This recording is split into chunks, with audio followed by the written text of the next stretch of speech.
Paz do Senhor, irmãos, uma alegria estarmos juntos para poder aprender mais ainda da palavra do nosso Senhor. E hoje, mais uma vez, eu estou com a minha esposa, Raquel, que irá me auxiliar na ministração de mais uma aula. Paz do Senhor, irmãos, mais uma aula dominical que juntos vamos estudar a palavra do nosso Deus. Amém. Glória a Deus, irmãos. Antes de iniciarmos a nossa aula, vamos fazer uma breve oração, irmãos. Senhor Deus, amado Pai, te louvamos, ó Deus, por mais esse dia, por mais essa oportunidade que o Senhor nos concede, ó Deus, de aprendermos da Tua palavra, Deus. Que o Teu Espírito Santo possa nos conduzir no entendimento, no conhecimento da Tua palavra, para o louvor da Tua glória, ó Deus. Que o Senhor possa, Pai, por meio desta aula, edificar a Tua igreja, ó Deus. Edificar cada vida e transformar cada um para a honra e glória do Teu santo nome, Deus. Conduza-nos nesta aula, dando sabedoria, ó Deus, direção naquilo que vamos aprender. Deus. É isso que oramos e agradecemos no nome santo de Jesus. Deus. Amém. Glória a Deus, irmãos. Irmãos, estamos então estudando sobre os princípios divinos, né, em tempo de crise. Esse é o tema da nossa revista desse terceiro trimestre. E hoje nós já estamos na nossa terceira aula, a aula que vai tratar sobre o despertamento renova o altar. O texto áureo, ele se encontra no primeiro livro de Reis, capítulo 18, 30, que diz o seguinte: Então Elias disse a todo o povo: Chegai-vos a mim. E todo o povo chegou a ele, e reparou o altar do Senhor, que estava quebrado. Irmãos, é interessante a gente observar nesse trecho, onde está, no capítulo 18, ele vai relatar quando Elias desafia, obedecendo a palavra do Senhor, ele desafia os profetas de Baal, e aqui antes dele oferecer o holocausto, oferecer a oferta ao Senhor, ele restabeleceu, ele restaurou o altar do Senhor que estava então destruído. Ou seja, irmãos, a oferta ao Senhor nunca é de qualquer jeito. A gente tem que sempre restaurar o altar para poder dar a oferta ao nosso Senhor. E foi isso que Elias fez, que está relatado nesse texto. A nossa verdade prática, ela fala que Satanás jamais derrotará o crente cujo altar é constantemente renovado pelo Espírito. Ou seja, irmãos, para aquele crente que diariamente ele busca ao Senhor, ele medita na palavra do Senhor, ele vive conforme o preceito do Senhor. Este está sendo renovado diariamente pelo Senhor. E com certeza, este crente que vive dessa forma, que vive conforme as Escrituras, ele jamais será derrotado por Satanás. E glória a Deus por isso, irmãos.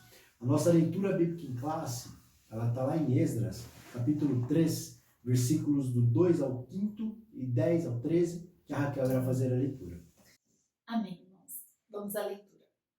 E levantou-se Jesua, filho de Josadac, e seus irmãos, os sacerdotes, e Zorobabel, filho de Sealtiel, e seus irmãos, e edificaram o altar do Deus de Israel, para oferecerem sobre ele holocaustos, como está escrito na lei de Moisés, o homem de Deus.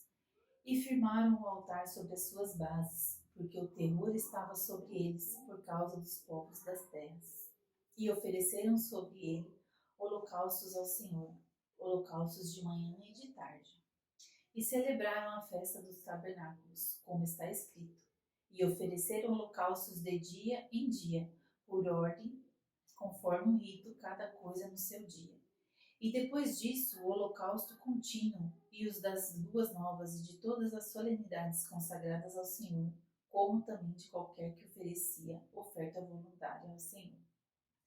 Quando, pois, os edificadores lançaram os alicerces do templo do Senhor, então apresentaram-se os sacerdotes, já paramentados e com trombetas, e os levitas, filhos de Asaf, com saltérios, para louvarem ao Senhor, conforme a instituição de Davi, rei de Israel. E cantavam a revezes, louvando e celebrando ao Senhor, porque é bom, porque a sua benignidade dura para sempre sobre Israel. E todo o povo jubilou com grande júbilo, quando louvou o Senhor pela fundação da casa do Senhor. Porém, muitos dos sacerdotes e levitas e chefes dos pais já velhos, que viram a primeira casa sobre o seu fundamento, vendo perante os seus olhos esta casa, choraram em altas vozes, mas muitos levantaram as vozes com júbilo e com alegria. De maneira que não discernia o povo as vozes de alegria das vozes do choro do povo, porque o povo jubilava com tão grande júbilo que as vozes se ouviam de muito longe. Amém. Glória a Deus, irmãos. Nós gostaríamos de chamar a atenção para o versículo 2 aqui do capítulo 3 de Esdras, que a Raquel leu, que ele fala o seguinte: e levantou-se Jesua, filho de Josadaque, e seus irmãos, os sacerdotes de Zorobabel, filho de Sealtiel, e seus irmãos, e edificaram o altar do Deus de Israel, para oferecerem sobre ele holocaustos, como está escrito na lei de Moisés, homem de Deus. Ou seja, aquele povo, irmãos, que foi para o exílio, porque estava adorando outros deuses em meio a Israel, tinha virado as costas ao Senhor Deus, né? Estava adorando deuses estrangeiros. Aquele povo, né, que ficou no exílio, ele está retornando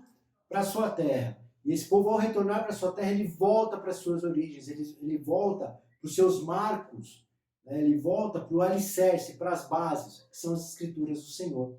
Ou seja, como está escrito na lei de Moisés. Então, os líderes de Israel que estavam reconstruindo e edificando o altar do Senhor, eles se preocuparam em fazer conforme estava escrito nas escrituras do Senhor. E é interessante no capítulo 3, no versículo 10, que mostra conforme eles estavam louvando ao Senhor com os saltérios, conforme instituído por Davi, rei de Israel. Ou seja, eles estavam voltando aos seus princípios, à sua base, né? Gerando despertamento para aquele povo. E ainda é interessante que depois que o altar foi reconstruído, o povo se jubilava, se alegrava no Senhor pelo que o Senhor estava fazendo.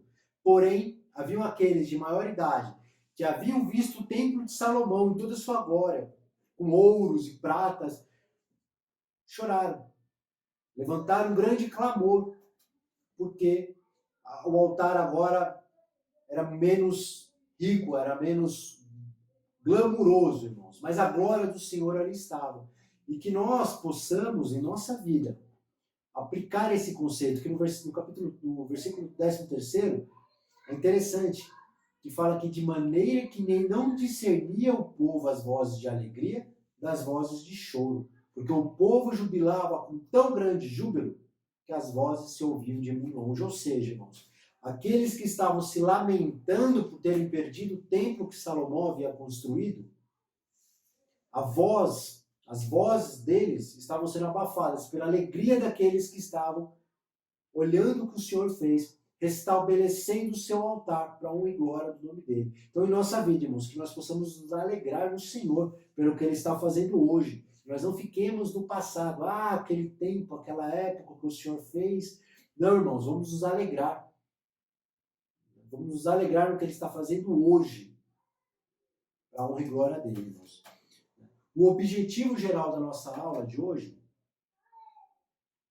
será identificar o que caracteriza o verdadeiro despertamento espiritual. Elucidar, ou seja, explicar o significado do altar para o Antigo Pacto, o Antigo Testamento. Entender que Cristo é o centro da nossa comunhão com Deus e comprovar que nem todos os despertamentos de hoje têm as características mencionadas de um verdadeiro despertamento. Louvado seja Deus, irmãos. Irmãos, o retorno do povo de Israel, portanto, não deve ter sido um retorno simples, um retorno fácil. Havia povos ao redor de Israel, inimigos perigosos ao redor de Israel, que também não estavam entendendo aquele retorno, pois aos olhos do mundo também era algo diferente, né? Um povo retornando após ter sido exilado. E ainda, o próprio povo tinha dúvidas quanto à liderança de Israel, que estava reconstruindo o altar do Senhor. Mas aqueles líderes, irmãos, apesar das inseguranças, das dúvidas que haviam, das pessoas em sua volta não acreditarem, eles creram no Senhor. Eles creram que o Senhor iria cumprir a sua promessa de que iria restabelecer novamente Israel. Então, eles reconstruíram o templo. Eles retornaram às práticas das Escrituras, conforme falamos. Eles se voltaram à Bíblia, se voltaram aos textos para reconstruir e prestar culto ao Senhor conforme a lei preconizava. E é assim também conosco nos nossos dias. Muitas vezes nós nos vemos envolvidos em tribulações, em batalhas, em angústias, fazendo a obra do Senhor, irmãos. Mas nós temos que ter a certeza, se nós estivermos com a nossa vida pautada nas Escrituras, voltadas ao Evangelho do Senhor, vivendo de acordo com a vontade dEle, Ele estará à frente. E Ele trará o despertamento espiritual em nossas vidas, em nossas igrejas, em nossa cidade, em nosso país e em todo o mundo. O caminho para o despertamento espiritual é um retorno às origens, um retorno aos marcos que o próprio Senhor Deus estabeleceu, que nós como igreja um dia perdemos, nos afastamos disso, conforme veremos mais à frente. Louvado seja Deus. A introdução da nossa aula diz o seguinte: nessa lição, iremos meditar sobre um fato que caracteriza o verdadeiro despertamento. Trata-se da necessidade que os homens passam a sentir de se chegarem mais perto do altar de Deus, a fim de estarem cada vez mais perto do próprio Deus. O primeiro tópico da aula fala que o despertamento conduz o homem ao altar.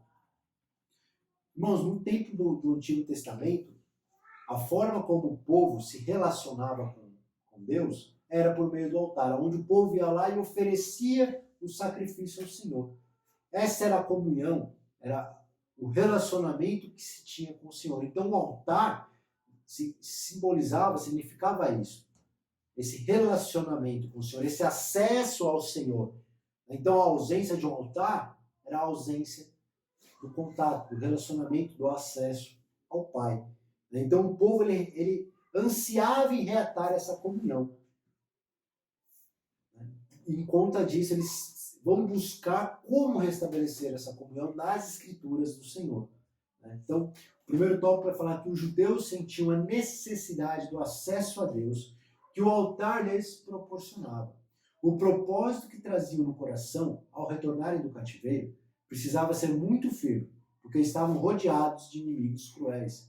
A Bíblia diz: o terror estava sobre eles, por causa dos povos da terra, conforme Esdras 3:3. Por isso mesmo, o povo sentia que precisava do acesso a Deus, através do altar. Este será o holocausto contínuo, perante o Senhor, onde vos encontrarei para falar contigo ali, conforme Êxodo 29:43. Os judeus, então, agora, irmãos, almejavam essas bênçãos através do altar. Glória a Deus, irmãos.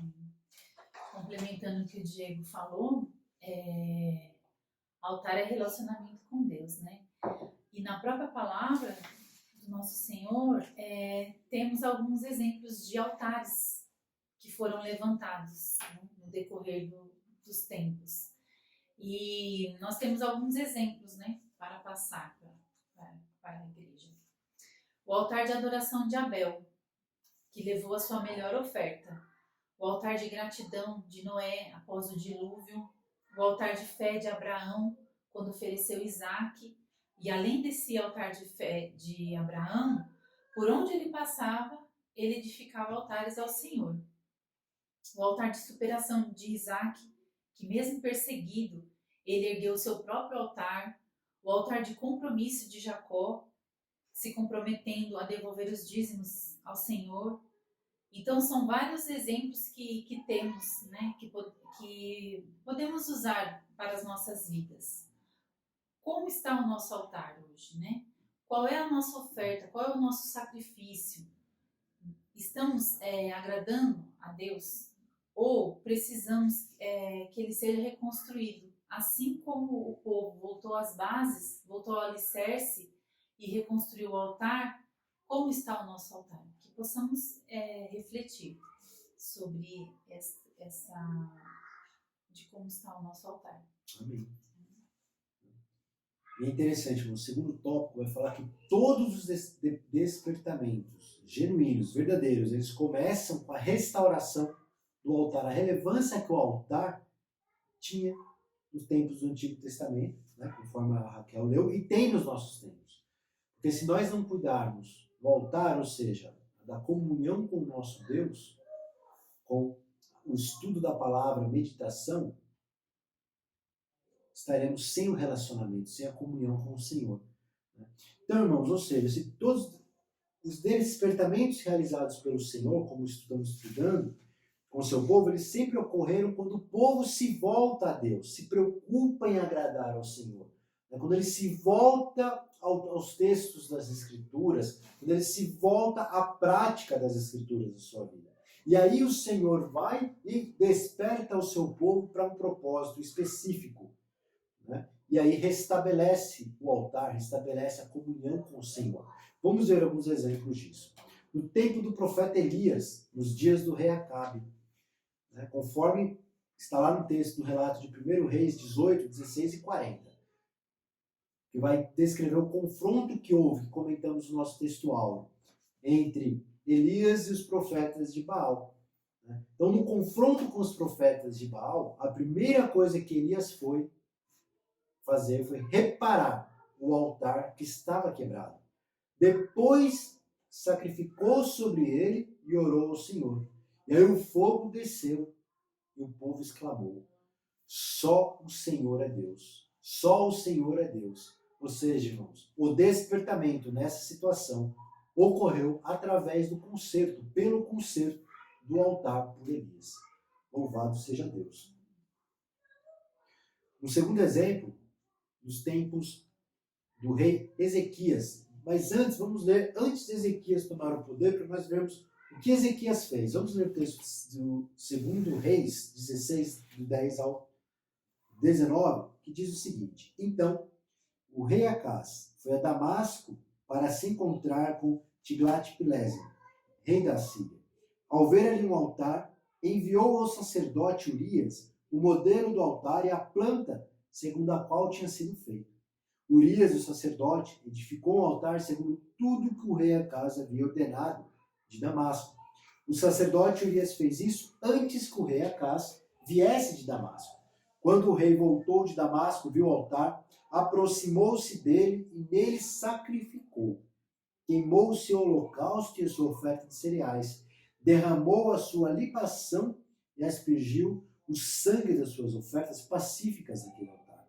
O altar de bronze que estava diante do Senhor, ele o tirou da frente do templo, do lugar entre o altar dele e a casa do Senhor, e o pôs ao lado do seu altar, do lado norte. O rei Acaz também ordenou ao sacerdote Urias, dizendo: use esse altar grande para o holocausto da manhã, para a oferta de cereais da tarde, para o holocausto do rei e sua oferta de cereais, e para o holocausto de todo o povo da terra, e a sua oferta de cereais e as suas libações. Todo o sangue dos holocaustos e todo o sangue dos sacrifícios você deve aspergir nele. Mas o altar de bronze ficará para a minha deliberação posterior. E o sacerdote Urias fez tudo como o rei Acaz lhe havia ordenado. O rei Acaz cortou os painéis de suporte e tirou as pias que estavam em cima deles. Pegou também o mar de fundição e tirou de sobre os touros de bronze que estavam debaixo dele e o pôs sobre um pavimento de pedra. Também por causa do rei da Síria, retirou da casa do Senhor a estrutura coberta para o uso no sábado, que tinha sido construída no templo, e a entrada real pelo lado de fora. Quanto aos demais atos de Acaz e ao que fez, não está tudo escrito no livro da história dos reis de Judá? Vou ler o versículo 20 também, irmãos. Acaz morreu e foi sepultado junto aos seus pais, na cidade de Davi. E Ezequias, seu filho, reinou em seu lugar. Irmãos, vimos o que Acaz fez com Israel, o que ele fez com o templo do Senhor. Na sua morte, já no primeiro ano de reinado do seu filho Ezequias, ele abriu as portas da casa do Senhor, as separou, mandou purificar o templo, tirar fora toda aquela imundícia dos sacrifícios para outros deuses que foram realizados sobre outro altar. Purificou o altar do holocausto, que havia sido substituído pelo rei anterior, pelo seu pai, por um altar construído com um modelo copiado de Damasco, conforme lemos, irmãos. Quando então os sacerdotes sacrificaram sobre o altar, agora santificado, Começou um novo cântico na casa de Deus. Louvado seja Deus, irmãos. E o despertamento, então, do povo de Israel, o despertamento que houve no rei Ezequias, levou à separação do altar. Louvado seja Deus, irmãos. Mais um exemplo, que também está lá em Esdras 3:3 que lemos, na leitura bíblica em classe, diz que quando os judeus voltaram do cativeiro, construíram o altar sobre as suas antigas bases, do modo como manda a lei. Ou seja, estava destruído, mas ainda as bases estavam lá. E eles usaram aquelas bases para reconstruir o altar ao Senhor. E sacrificaram holocaustos ao Senhor ali. A alegria foi grande entre os judeus, pois podiam de novo sacrificar ao Senhor, celebrar a festa dos tabernáculos e o culto, então, irmãos, a Deus. Havia recomeçado. Glória a Deus, irmãos. A importância do altar, né? E é interessante que na antiga aliança existiam vários tipos de altares, como o Diego leu do rei Acás, né, que era um altar de bronze. Havia altares de terra, altares de pedras, altares de madeira e bronze, altar de ouro.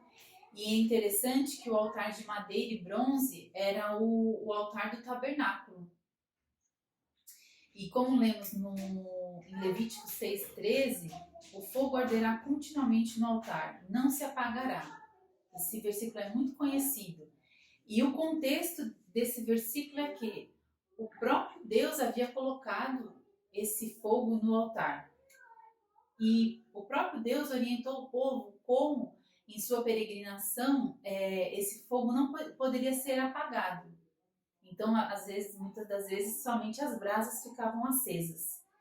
E como se formos ler em Levíticos 6, do 8 ao 13, Deus dá as orientações para que esse fogo não se apagasse. Deus havia deixado um padrão, procedimentos para o povo prosseguir, peregrinando, e o fogo não se apagar. Devemos também, irmãos, fazer a nossa parte, né? Uma vida diante de Deus, obedecendo seus mandamentos. Fazendo a nossa parte, Deus não permitirá que esse fogo se apague. Amém? Glória a Deus, irmãos. E a síntese desse primeiro tópico diz que todos os despertamentos genuínos começam com a restauração, com o restabelecimento do altar. Por isso os judeus sentiam a necessidade de ter acesso a Deus através de um altar agora restaurado. Glória a Deus, irmãos. O segundo tópico desta lição, ela vai falar que Cristo, o centro da nossa comunhão com Deus, irmãos. Ou seja, irmãos, Cristo é o ponto central das nossas vidas, central do nosso relacionamento com o Senhor. Somente Ele, e por meio dele, nós temos acesso ao Pai. Somente Ele pode restaurar o altar quebrado, irmãos. Somente o Senhor Jesus. Somente Ele tem esse poder. Somente Ele pôde restabelecer a comunhão com o Pai, que fora quebrada com o pecado. Ou seja, se não fosse a misericórdia de Deus Pai, a sua graça por nós, ter enviado o teu Filho para morrer naquela cruz do Calvário, em nosso lugar, para a justiça ser feita nele, os nossos pecados serem pregados com ele naquela cruz, a nossa comunhão não teria sido estabelecida. Então, Cristo é o centro da nossa comunhão com Deus. Sem Cristo não haveria a comunhão. Louvado seja Deus por tamanha bênção, tamanha misericórdia e graça que Ele teve de nós. No tempo do Antigo Testamento, o altar era o ponto central do culto a Deus, conforme comentamos. No tempo do Novo Testamento, porém, o sacrifício de Cristo no colo é o grande acontecimento para o qual o altar ele apontava profeticamente. Ou seja, somente por meio de Cristo, hoje a gente tem relacionamento, a comunhão com o Pai. E antes era somente por meio do altar, por meio dos sacrifícios. Esse sacrifício ele já foi feito por Cristo Jesus naquela cruz, onde ele pagou o preço para restabelecer a comunhão com o Pai. Paulo escreveu à igreja de Corinto: primeiramente vos entreguei o que também recebi, que Cristo morreu por nossos pecados, segundo as Escrituras. Se encontra lá em 1 Coríntios 15:3. Escreveu ainda: porque a nada me propus saber entre vós, senão a Jesus Cristo e este crucificado. Todas as coisas subsistem por ele, para que, em tudo, Jesus tenha preeminência. Para vós, os que credes, é preciosa a pedra principal de esquina. Louvado seja Deus, irmãos. Tudo isso porque Jesus, pela sua morte expiatória, ganhou a redenção para todo o mundo. Louvado seja o nome do Senhor, Deus. O primeiro tópico desse segundo item diz que toda a Trindade atuou ativamente na morte expiatória de Jesus. Ou seja, irmãos, na hora que Cristo, que os cravos estavam sendo pregados no corpo de Cristo, não somente Cristo estava ali, mas toda a Trindade, todo o Pai, Filho e Espírito Santo, eles estavam agindo na morte expiatória de Jesus. Vamos ver como que o Pai interage, vamos colocar dessa forma, nessa morte expiatória. Vamos ver 2 Coríntios 5, do 18 ao 19, irmãos. Segunda carta de Paulo aos Coríntios. 5, 18 e 19, que diz o seguinte: ora, tudo isso provém de Deus, que nos reconciliou consigo mesmo por meio de Cristo e nos deu o ministério da reconciliação, a saber que Deus estava em Cristo, reconciliando consigo o mundo, não levando em conta os pecados dos seres humanos e nos confiando a palavra da reconciliação.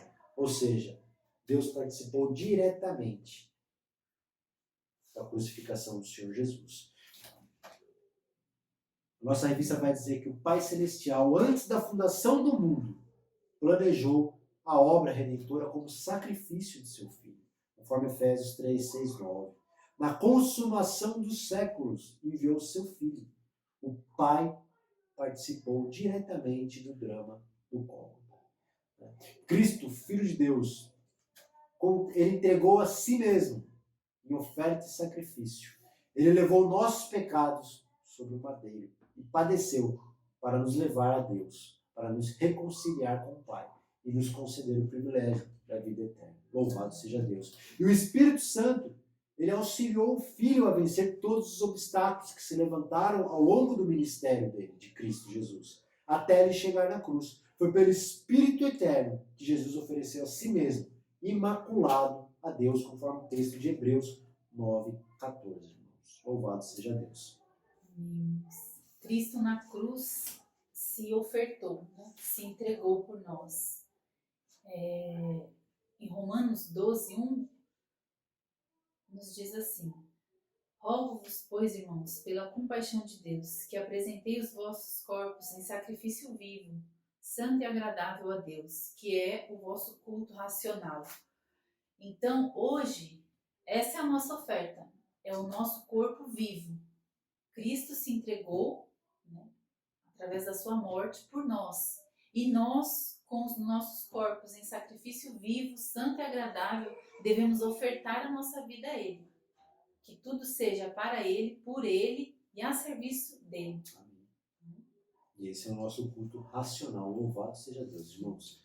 O Espírito Santo quer, pelo despertamento, mostrar aos homens a grande vitória de Cristo no Gólgota.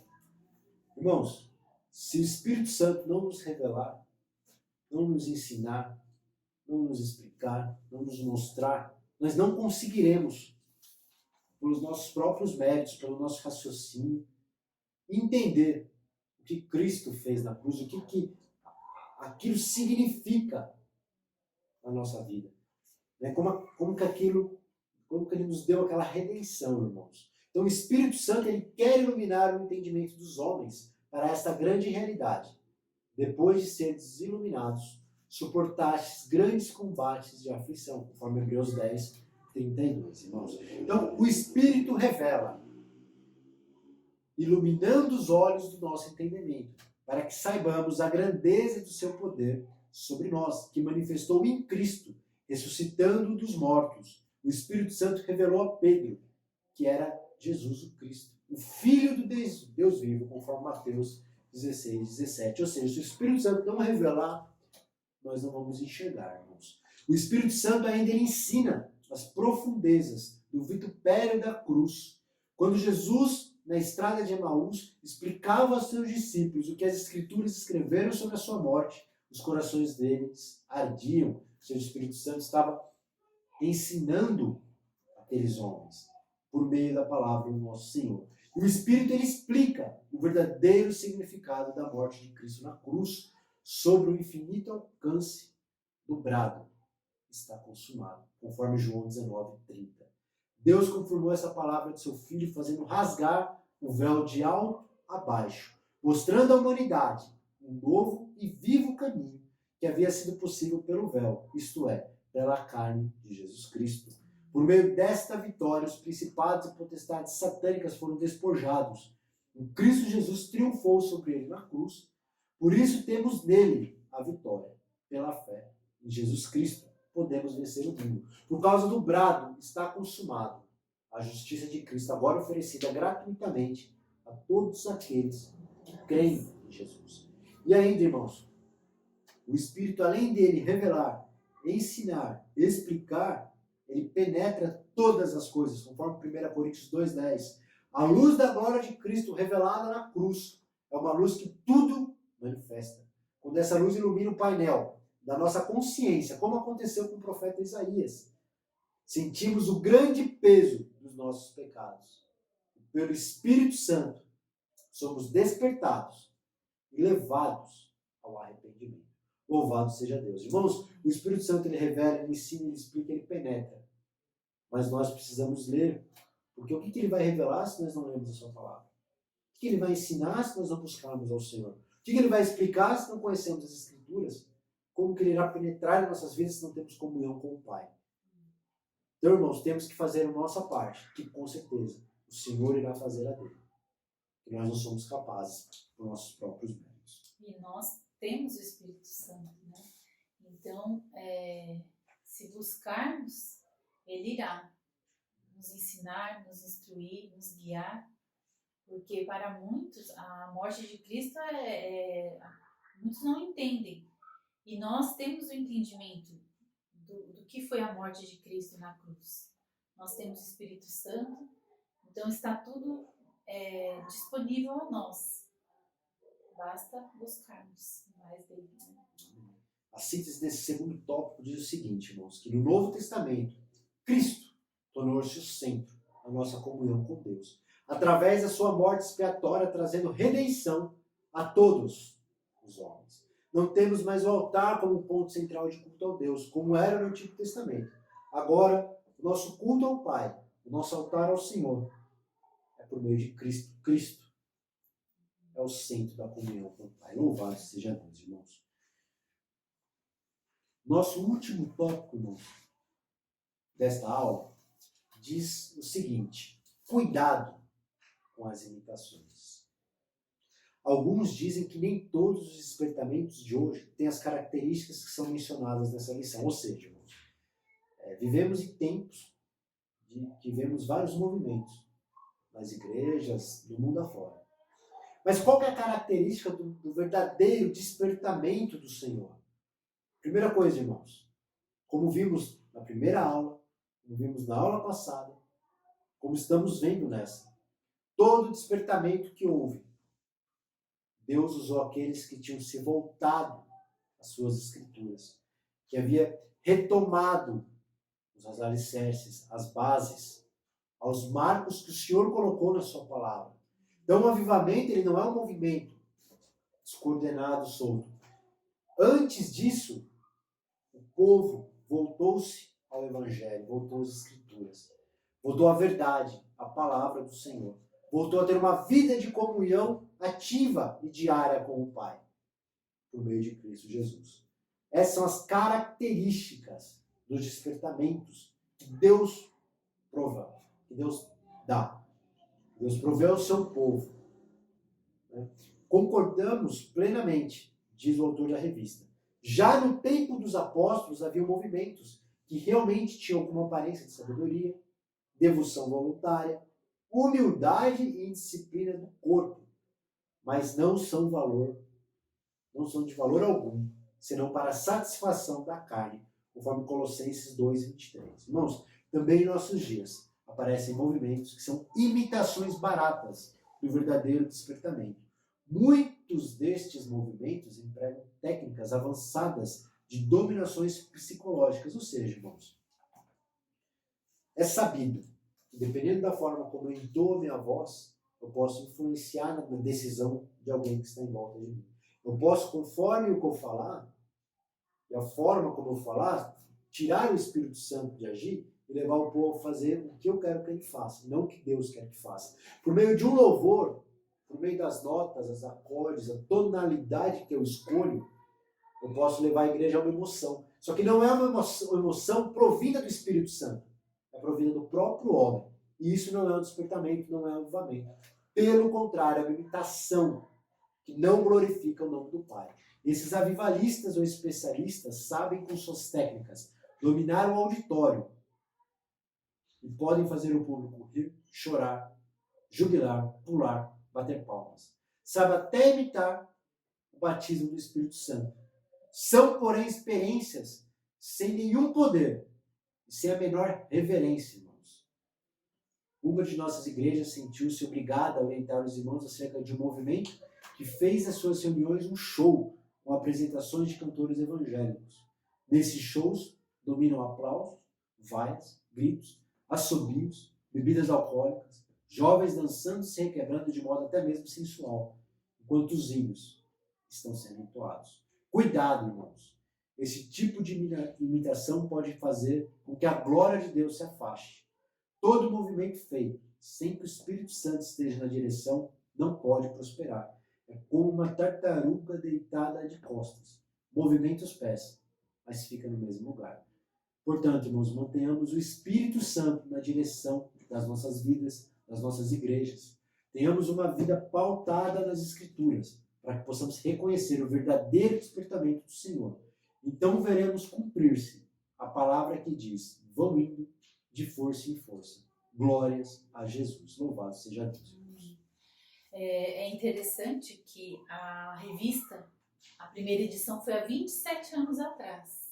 E é bem os dias de hoje mesmo, né? E se tratando de louvores, devemos meditar. O que a letra diz? Pela palavra de Deus, se aquela letra é coerente, é uma adoração verdadeira a Deus ou simplesmente uma canção, né? Para termos uma emoção. Então, que a igreja possa analisar as letras, possa prestar atenção, né? Como o Diego falou, muitas vezes há uma melodia, mas não há letra, não há uma adoração ao Senhor.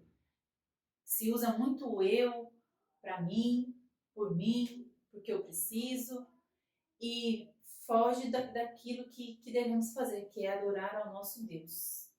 Amém? Amém. Interessante isso, que a Raquel falou, né? Muito eu, muito mim, eu preciso, eu quero, me dá, né? Me abençoa. Se a gente fizer um paralelo com o que Israel fazia no altar, né?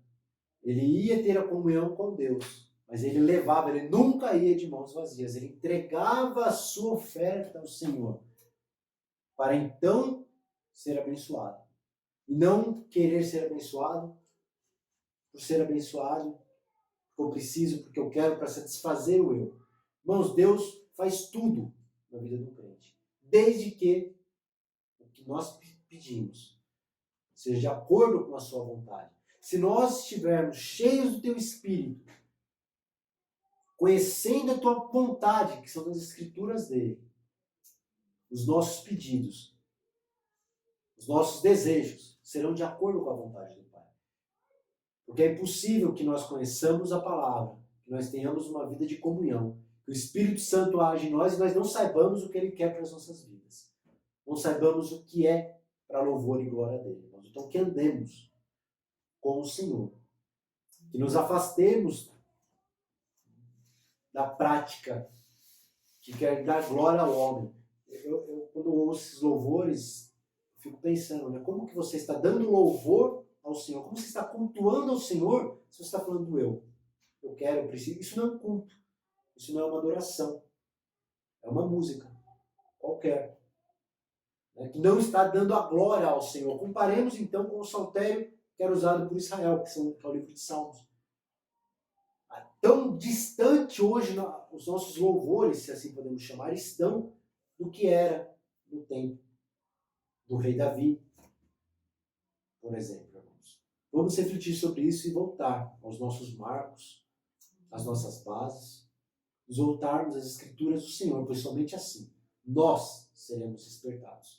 E a síntese desse terceiro e último tópico diz que o estudo sistemático da Bíblia é necessário para identificar os movimentos que não têm as características do verdadeiro despertamento espiritual. Ou seja, irmãos, concluindo, somente conhecendo as suas palavras, que são as Escrituras, somente nos voltando a elas, nós vamos poder identificar o que é do Espírito e o que não é do Espírito, o que é de Deus e o que não é de Deus. Somente conhecendo o Evangelho do Senhor, somente dessa forma, conseguiremos discernir o que glorifica e o que não glorifica o nome dele, para que nós não sejamos enganados e levados e maldizermos o nome do Senhor por meio das nossas decisões, por não enxergarmos que aquilo não agrada ao Senhor, irmãos. Então, irmãos, que a cada dia vivamos em novidade de vida, que o Senhor possa nos transformar, nos renovar, restabelecer, restaurar o nosso altar, a nossa comunhão com o Senhor. Porque assim, irmãos, somente assim nós seremos despertados por Ele. Deus fará muito por meio da tua igreja, se essa igreja se voltar ao seu evangelho, à tua palavra. Passa agora a palavra, irmã Raquel, para as considerações finais. Esse tópico da cuidado com as imitações é muito profundo, porque se formos nas escrituras, desde o princípio, houve tentativas para não haver altar de adoração ao Senhor. Em Hebreus 11, 4, nos diz assim: pela fé, Abel ofereceu a Deus um sacrifício superior ao de Caim. Pela fé, ele foi reconhecido como justo quando Deus aprovou suas ofertas. Embora esteja morto, por meio da fé ainda fala. Essa é a nossa luta também nos dias de hoje. Muitos desses movimentos surgem, muitos desses louvores, dos shows, para nos afastar da verdadeira adoração ao nosso Deus. Assim como Caim matou Abel, e após a morte de Abel, ficou sem altar ao Senhor, ficou sem adoração. Precisou, na terceira geração, que voltou a ter um altar ao Senhor. E que a gente possa não permitir isso em nossas vidas, na nossa igreja, que a gente possa discernir, né? Conforme lemos aqui na revista, que o Espírito Santo nos guie, nos ensine, nos identifique se estamos realmente com um altar aceitável ao Senhor. Amém? Amém. Glória a Deus, irmãos. É importante, irmãos, estarmos próximos ao Senhor, buscarmos ao Senhor. Né? Todos esses movimentos, se a gente observar a vida de cada um que está ali, houve transformação. A pessoa, após se converter, ela está sendo mais santa, ela está buscando santificação, ou ela está a mesma coisa que era antes, irmãos? Né? Conforme João 3, Jesus fala que o novo nascimento vai transformar a vida. Não tem como nós nascermos de novo e continuarmos iguais. Então, se a pessoa diz que nasceu de novo, mas continua com as mesmas práticas, irmãos, precisamos orar por ela, precisamos buscar entendimento. Porque ao conhecermos ao Senhor Jesus, ao nos convertermos, há transformação. E passamos a viver em novidade de vida. As coisas velhas ficam para trás e tudo se faz novo. Então, eu espero que essa aula possa ter edificado os irmãos, para que o nome do nosso Senhor seja glorificado. Que Deus os abençoe, irmãos, em nome de Jesus, e até o próximo domingo.